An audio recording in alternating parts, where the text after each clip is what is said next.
Hi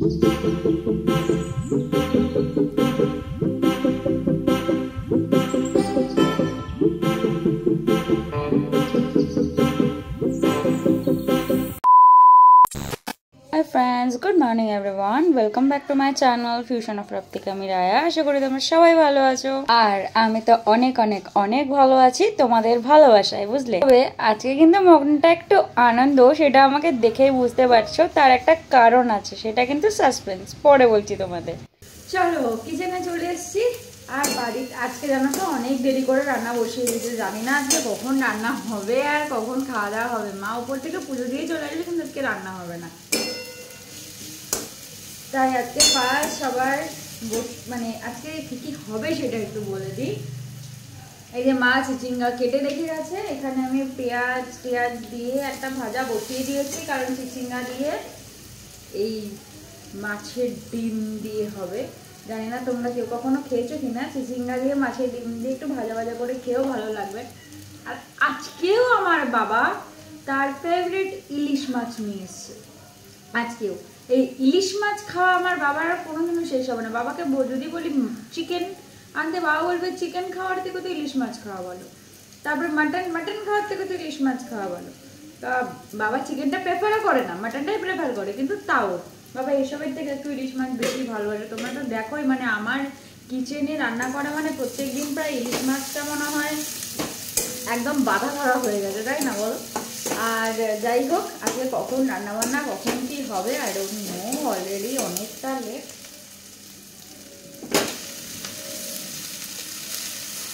তো আমি মা বলেনি, মা বললো এসে বসা একটু। আর বাড়িতে থাকলে যে মাকে একটু হেল্প করে সেটা তো তোমরা জানোই, হয়েই থাকে। কারণ মাকে একটু হেল্প না করলে কি হয়, সারাদিন বেচারা এত খাটাখাটনি করে, তার একটু বিরাম নেই, সারাক্ষণ চলছে। মার রেস্ট বলে মার জীবনে কোনো কিছু নেই। আর আমি ছোটো থেকে কখনো দেখিনি মাকে যদি বললো মা আমাকে বিছানাটা একটু গুছিয়ে দেয়, এবার ধরো আমি 10 মিনিট লেট করলাম, মা নিজেই গুছিয়ে দেবে। তো আমি বললাম তুমি বলছো আমার তো কাজ হয়ে গেছে, তাই জন্য আমি তাকে বললাম করে নিলাম। আমি বললাম তো ঠিক আছে, তুমি 2 মিনিট বসে একটু রেস্ট করো। ও রেস্ট করার ব্যাপারে নেই, সবসময় ছুটেই চলে যায় আমার মা।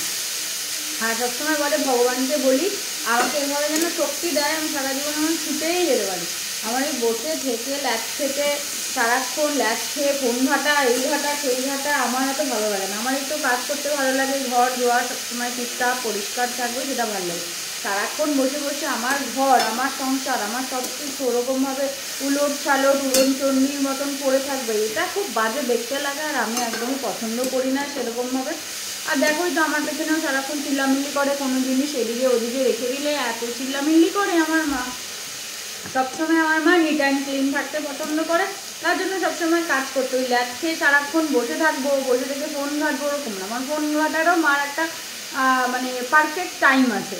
সমস্ত কাজকর্ম করে তারপর বসে থাকবো। আমাদের ঘর বাড়িতে দেখে যে সবসময়ের জন্য পরিষ্কার, ওই মানে নোংরাভাবে পড়ে থাকা, কোনো রকম কোনো জিনিস কোনো দিকে পড়ে থাকা, এটা আমার মা কখনো পছন্দ করেনি। আর আমি ছোটোবেলা থেকে কোনোদিনও দেখিও নি সেরকমভাবে আমাদের ঘর বাড়ি পড়ে থাকতে।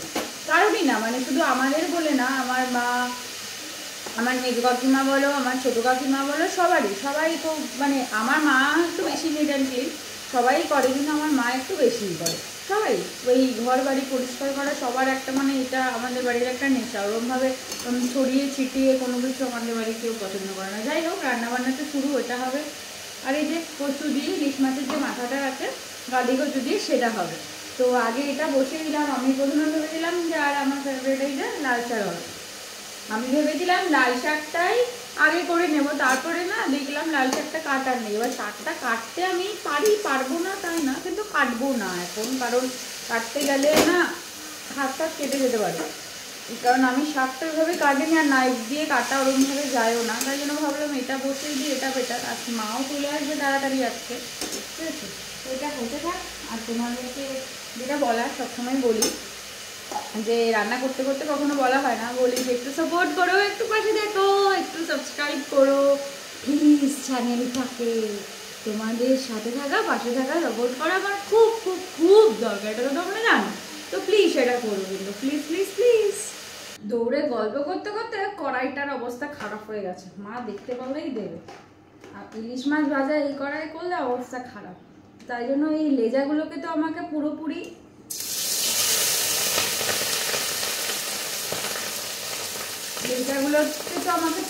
ভাজতে হবে, একদম খাবো। তো সেই জন্য লেজাগুলো দিয়ে স্টার্ট করি, তাহলে বেটার হবে। আর কড়া ভাজতে হবে। তেল ছিটকানো আমার আছে, তেল না ছিটকে কোনোভাবেই কিছু হবে না। এই লেজা লুকাটাকে ভেজে নেবো, কারণ এগুলো ওই ঝোল দিয়ে যেমন তেল দিয়ে মেখে খাই সেটা খাবো, তো সেই জন্য এটাকে দিয়ে দিলাম। এটা আগে হোক, তারপরে বাকি ইলিশ মাছ তো বেশি ভাজা না, উল্টে পাল্টে নিলেই হয়ে গেল। চলো, ওগুলো তো ভাজা হয়ে গেছে। এবার মাছগুলোকে একটু এপিট ওপিট করে নেবো, সেটা তো জানো। মাছ আমি এপিট ওপিট করেই নিয়ে নেবো, নর্মাল ভাজবো। কারণ ইলিশ মাছ ভাজলেই না ওর যে ব্যাপারটা সেটাই চলে যায়, জাস্ট একটু এপিট ওপিট করবো, করেই তুলে নিই। আর মাছকে বেগুনটা কেটে যায়নি, প্রত্যেক দিন তো অনেক রকম করেই করেছি, তোমরা দেখেইছো। তো আজকে আমি ভাবলাম একটু বেগুন দিয়ে ঝোল করবো, আমারও খেতে ভালো লাগে, বাবারও বেশ খেতে ভালো লাগে। এই যে বেগুনগুলোকে লম্বা লম্বা করে কেটে দিয়েছে একটা বেগুন। আর বেগুনটা এত ফ্রেশ, সাদা একদম বেগুন, একটুও কোনো কিছু নেই, একদম ফ্রেশ বেগুন, জানো তো।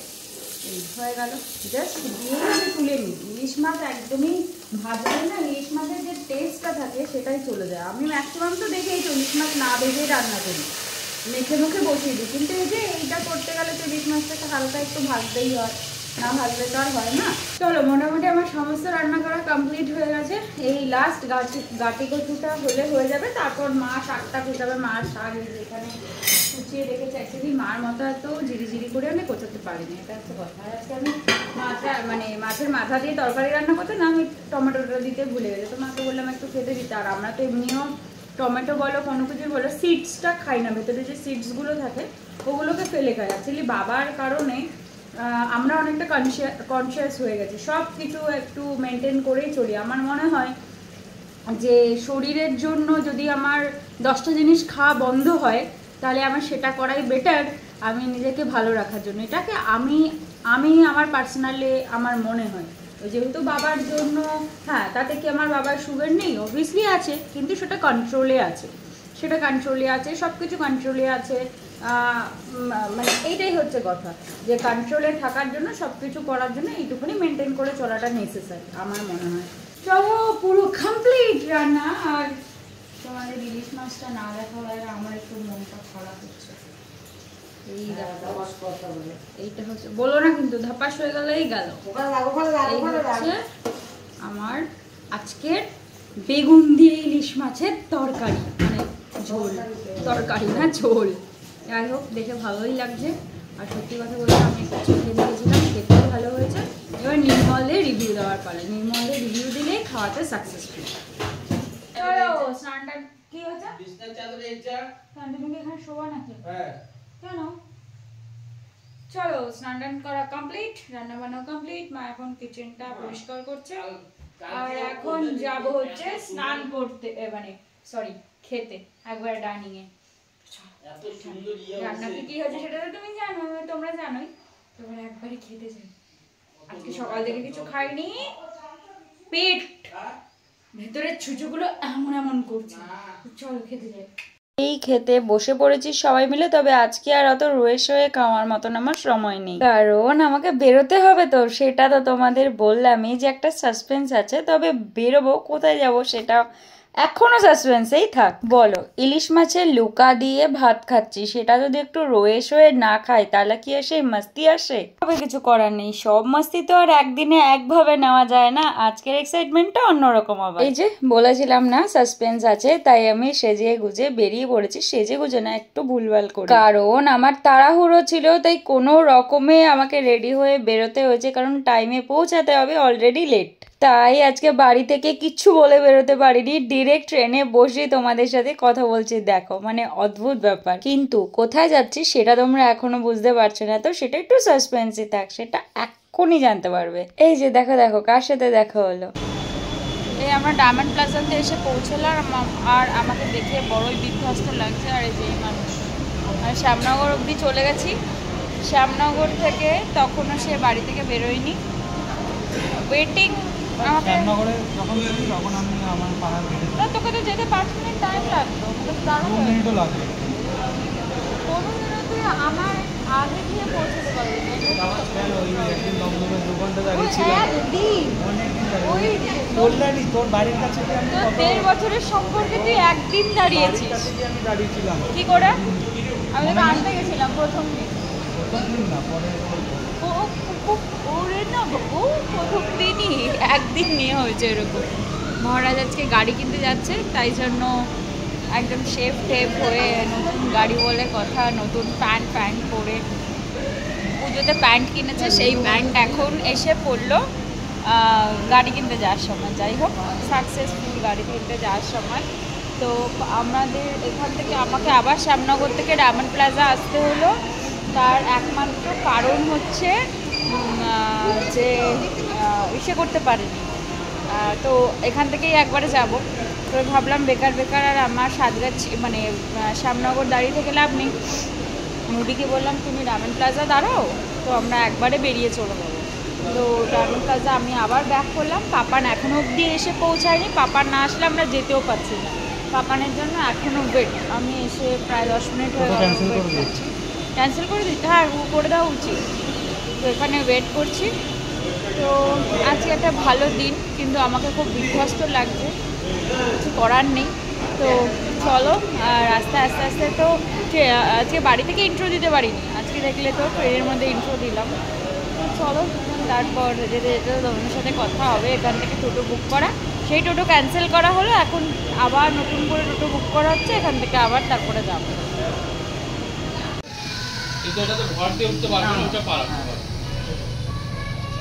না, আমি বলতে চাইছি আমাকে ফোন করবেন, আমি ওই শোরুমে গেলাম। হ্যাঁ, তোমার ওই আমি যেটা কন্ট্যাক্ট করছিলাম ওটাই না? হ্যাঁ, ওটাই। আমি দেশপ্রাণ অঙ্কলকে ফোন করে দিচ্ছি। বল। কি বল? গাড়ি নিতে চলে আসা হয়েছে, আর এই গাড়িটা তো তোমরা দেখেই নিয়েছিলে, আমাদের ডিসাইড করা ছিল। হয়ে গেল গাড়ি। আর এখানে এখন আমাদের সামনে যে প্রোটেকশন গার্ডটা, সেটা লাগিয়ে নিয়ে যাবো একবারে। আর এইখানটার এই ব্যাপারটা দেবে না, প্যাকটা দাদা? তুই ব্যাটারি ফ্যাটারি সব চেক করে নিবি একবারে। আর একবার নর্মাল ট্রায়াল দিয়ে নিবি। ব্যাটারি যেই আপনারা যেই ব্যাটারিটা বলেছিলেন সেই ব্যাটারিটাই আছে না অন্য কিছু দেওয়া আছে?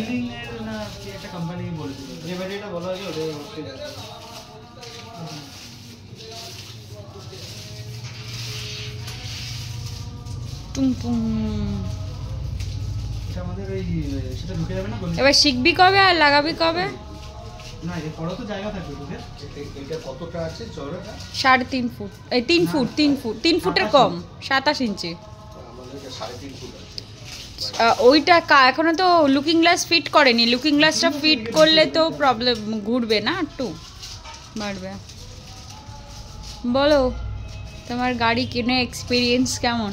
ফার্স্ট গাড়ি কিনে স্কুটি, অনেক দিন থেকে কিনবে করে বেচারা এবার কিনেই ফেললো। তার আগে যদিও পাপানদের অমত ছিল, কিন্তু যাই হোক এবার কিনেই ফেললো, আর কিছু করার নেই। এবার ট্রায়াল কবে থেকে ট্রায়াল দেওয়া স্টার্ট হবে? আজকের থেকে? রুটি, এই 3 দিন ছুটি পেয়ে যাবে, ভালো হবে। এই 3 দিন একটুখানি কোনোভাবেই বের করা যাবে না। না, কার্ড দিয়ে রিস্ক নেই। আমরা গাড়ি তুলছি, আরে আমরা তুলছি না গাড়ি দিয়ে। আমি তুলে দেবো তোর গাড়ি। ও এখন পারবো না, আজকে পারবো না। দীর্ঘদিন আমাদের পজিশনটা আলাদা, আমাদেরটা একটু উঁচু বেশি। আমি তো কাটে নিয়ে দিয়েছি, কাটে তো একবার তুলে দিলে সেটা আলাদা ব্যাপার, ওটা করার পরে। কিন্তু আজকে একটা কাজ করবি, তোলার আগে গাড়িটা একবারে তোমাদের সেটা আছে না সামনে পুরোহিত দাদাটা, যাওয়ার সময় একবার গাড়িটা পুজো দিয়ে নিয়ে ঢুকিয়ে দিও গাড়ি ভেতরে, তাহলে আর বের করতে হবে না। আবার পরে এই আস্তে আস্তে। গাড়ির কালারটা এত ফ্যাবুলাস একটা কালার, আমার এত ভালো লেগেছে কালারটা।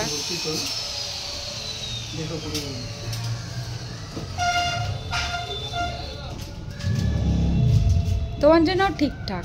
এটা কোনো নর্মাল হ্যান্ডি গাড়ি, তুমিও চালাতে পারবে, কিছুদিন প্র্যাকটিস করলেই চালাতে পারবে। রুডি, এটা গাড়ি রুডি, অনেক কিছু হবে, প্লিজ এত আতুকুতু করে থাকলে এটাকে শোকেসে তুলে রেখে দিতে হবে। আমারও নতুন গাড়ি ছিল, নতুন গাড়ি সবাই থাকে।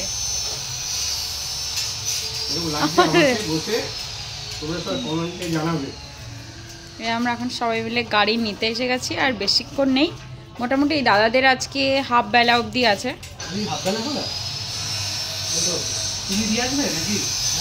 গাড়ি ডেলিভারি কে করে দেবে? হ্যাঁ ডেলিভারি হওয়ার কথা ছিল। রুটি এটা ধরো তো। আমরা তো বলে গেছিলাম যে গাড়ি ডেলিভারি করে দিতে হবে আমাদের, কারণ আমরা গাড়ি নিয়ে যেতে পারবো না। এমনি এটা সমস্ত কিছু লাগানোর পর কি ট্রায়াল দেওয়া যাবে বাইরে? মানে তোমরা দিয়ে দেবে না আমাদের দিতে হবে কাউকে? আরে ওরাই দিবে। আপনারা চালিয়ে দেবেন? হ্যাঁ হ্যাঁ, তো আপনারাই তো চালিয়ে দেবেন, আমি বার করে দেবো ভাই। আমরা চালিয়ে দেওয়াটা তো আজকে চাপ আমার জন্য। তুই একটু চালাস নি, ভারী গাড়ি চালিয়ে। না না, আমি এটা চালিয়েছি, আমি এটাতেই ট্রায়াল দিয়েছি। সেদিন যে ওই সাথে গেলাম না ওই এয়ারপোর্টের ওখানে, ওটাতে এই গাড়িটাই উনি ব্যবস্থা করে দিয়েছিলেন চালানো। আর এই গাড়ির কালারটাই মানে সেম গাড়ি নিয়ে এসেছিল চালানোর জন্য, তখন আমি চালিয়ে দেখেছি। আসলে ওই ব্লগগুলো ছাড়া হয়নি, তুমি তাই জন্য দেখতে পাবে না। যাই হোক, এটা রেডি হোক, তারপরে আসছি। এই যে আমাদের গাড়ি নেওয়া অলরেডি কমপ্লিট। তোমরা তো জানোই যে আমরা কোন গাড়িটা নেব না নেব সেটা তো ডিসাইড হয়েছিল, আর সেটা তো তোমাদের সাথে অলরেডি আমি শেয়ার করেই ফেলেছি। তবে নতুন গাড়িটা শেয়ার করা হয়নি, সেটা আজকে শেয়ার করেই ফেললাম। যেহেতু ইভি, তাই অনেক কিছু চেক করার ব্যাপার থাকে, তাই আমরা ব্যাটারিটাও চেক করে নিচ্ছিলাম আর কি। আর বিশ্বাস করো, গাড়িটা আমার এত বেশি ভালো লেগেছে, মানে আমার ঠিক মন মতো পছন্দ মতো একটা গাড়ি। আর গাড়ির কালারটা কেমন হয়েছে আর গাড়িটাও কেমন হয়েছে তোমরা প্লিজ একটু কমেন্ট সেকশনে আমাকে জানিও। আর এই শোরুমটা বাগুইহাটি জোড়া মন্দিরের শোরুম। আর তোমরা তো এতদিনে দেখেই নিয়েছো যে আমরা কত জায়গায় এই গাড়ির জন্য ঘোরাঘুরি করেছি। হ্যাঁ, তবে এটা বলবে তো কালকে এক জায়গায় বুক করেছিলাম, আজকে আরেক জায়গা থেকে নিতে এসেছি। না না, যেখান থেকে বুক করেছি সেখান থেকেই নিয়েছি। ওই শোরুমটা হচ্ছে তোর এয়ারপোর্টের শোরুম, আর এটা যেহেতু বাগুইহাটিটা আমাদের বাড়ি থেকে ডিস্টেন্স কম, তো এখান থেকেই নিলাম। হ্যাঁ চলো, বাড়িতে চলে এসেছি, গাড়ি টাড়ি নিয়ে সমস্ত কিছু করে, সেটা তো দেখেই নিলে। এবার একটু রেস্ট নেওয়ার পালা। আজকে আর বাড়ি যেতে পারবো না, আজকে এখানেই থাকবো। হাসছো কেন খুব করে অদ্ভুত ভাবে? কি হলো, বাজে রিয়াকশন দিচ্ছ? যাই হোক, তো এখন আমার কাজ হচ্ছে একটু গাড়িটা দেখা। আর সব থেকে বড় কথা, গাড়ি চাইলেও এখন আমি চালাতে পারবো না, কারণ নামানো ওঠানোটা এখান থেকে খুব ডিফিকাল্ট, সেটা তো জানোই। তো চলো, আজকে আর বাড়ি যাচ্ছি না, জানোই তো এখানে আসলে বাড়ি যাওয়াটা আমার হয় না, সেই আটকেই গেলাম এখানে। তো চলো, আজকের মতন ভিডিওটা এখানেই শেষ করছি, আবার কালকে একটা নতুন ভিডিওতে দেখা হবে। আজকের এক্সাইটমেন্টটা কেন এত ছিল সেটা তোমাকে বললাম। আফটার অল আমাদের মেয়ে দেখা কমপ্লিট হলো, আর মেয়ে ঘরেও আসলো। তো তোমরা জানিও কিন্তু কেমন লাগলো গাড়িটা, আর কেমন হয়েছে সেটা কিন্তু কমেন্ট করে জানিও। তো চলো, আজকের মতন tata, bye bye, good night, see you the next one, bye bye. আবার কালকে দেখা হবে। ভালো দেখো, সুস্থ দেখো, সাবধানে দেখো, আর সবাইকে ভালো রেখো, সুস্থ রেখো, সাবধানে রেখো। Bye bye.